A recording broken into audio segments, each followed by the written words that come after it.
Adversário da Polícia Judiciária da Guiné-Bissau, o diretor nacional da corporação, afirmou que investir na investigação criminal é investir na segurança dos cidadãos e na estabilidade do país.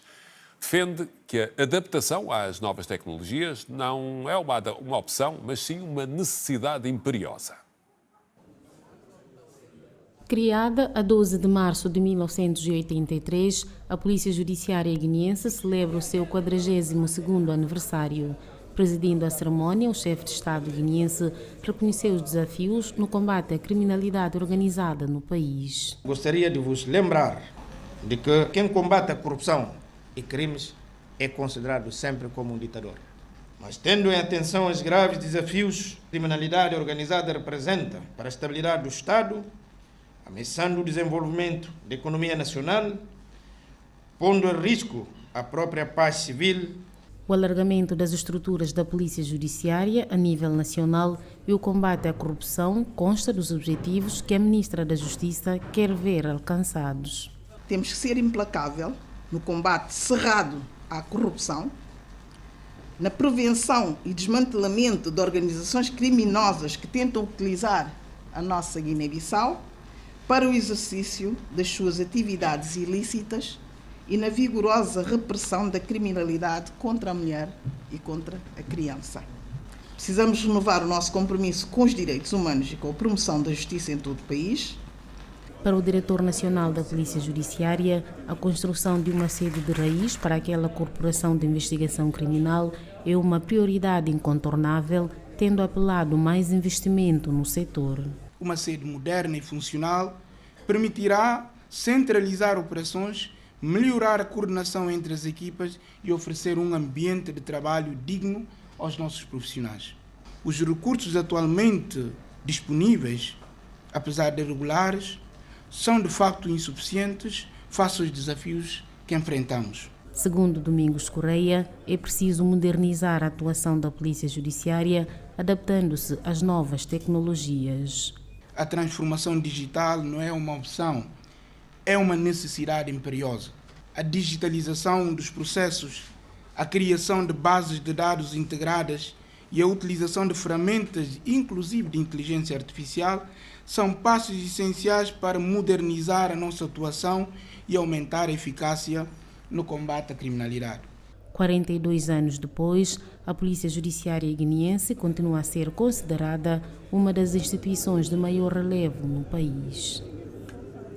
Uma das organizações que apoia os guineenses que vivem com o VIH-Sida está preocupada com o futuro do financiamento do Fundo Global para a Aquisição de Medicamentos Antirretrovirais. Atualmente existem cerca de 27 mil pessoas na lista ativa de tratamentos na Guiné-Bissau, mas o anúncio de corte da ajuda norte-americana tem gerado preocupação. Cerca de 27 mil das 34 mil pessoas viventes com SIDA estão na fila de tratamento antirretrovirais. Os medicamentos são comprados com financiamento do Fundo Global, que anualmente subvenciona medicamentos para doentes de SIDA e tuberculose. E com o anúncio de corte de ajudas externas americanas, a Rede de Defesa de Pessoas Viventes e Não Viventes com SIDA está preocupada com o futuro. Há uma rúbrica que é financiado pelo Fundo Mundial de compra do medicamento, mas também não descartamos, posteriormente poderá acontecer a ruptura do medicamento. Tendo em conta a mensagem do presidente dos Estados Unidos, dá para preocupar. E da nossa parte, como rede de defesa dessas pessoas, estou muito preocupada. A rede quer maior envolvimento das autoridades guineenses na luta contra a doença, sobretudo nesta altura de cortes de financiamento. A rede é a rede da Guiné-Bissau. São populações da Guiné-Bissau que estão a sofrer. Não podemos depender somente do Fundo Global. O Fundo Global existe, aliás, hoje. Amanhã poderá não estar. Como é que essas pessoas vão continuar? Há subvenção, mas chega um momento não há. Mas se nós não tomarmos a responsabilidade, pena ou triste essas pessoas como é que vai ficar? Porque o medicamento tem que ser tomado toda a vida. O Fundo Global, financiado maioritariamente pelo governo americano, tem sido o principal parceiro da Guiné-Bissau na luta contra a SIDA. Só no ano passado, desembolsou pouco mais de 27 milhões de euros para tratamento de SIDA e tuberculose. Fala, galera! Beleza? Mais um Deep Dive começando aqui do Bissau Podcast. E dessa vez o papo é sobre uma treta que tá dando o que falar em Bissau. É isso aí, vidros escuros de carro. Quem diria que ia causar tanto bafafá, né? Pois é, a coisa tá feia.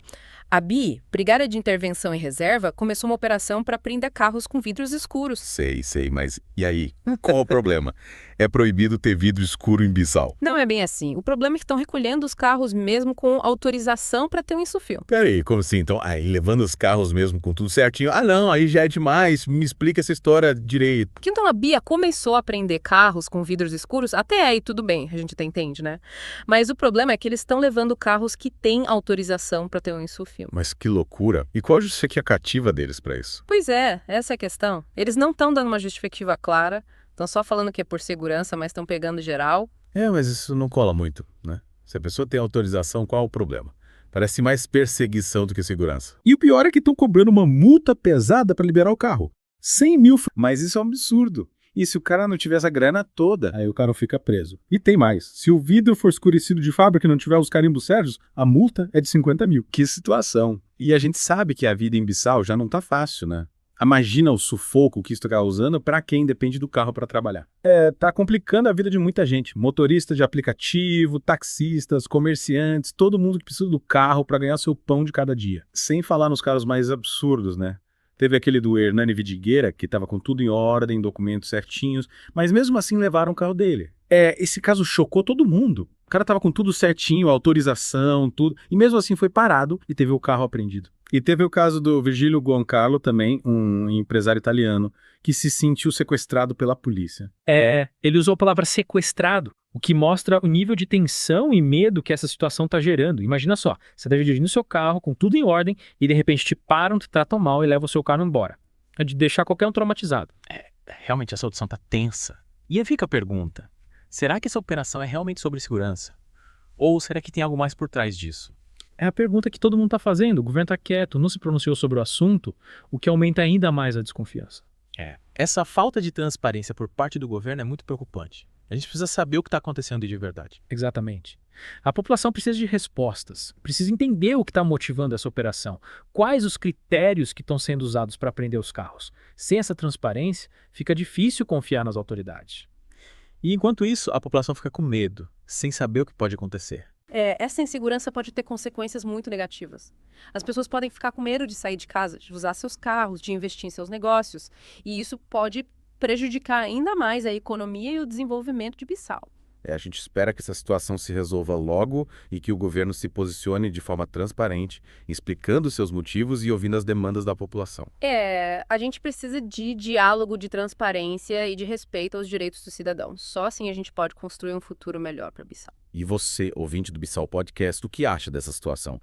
Manda pra gente a sua opinião lá nas nossas redes sociais. A gente quer saber o que você tem visto, o que você tem ouvido nas ruas de Bissau. A sua voz é muito importante pra gente. E não esquece de se inscrever no canal para não perder nenhum dos nossos Deep Dives. Isso aí, a gente se vê no próximo Deep Dive. Valeu!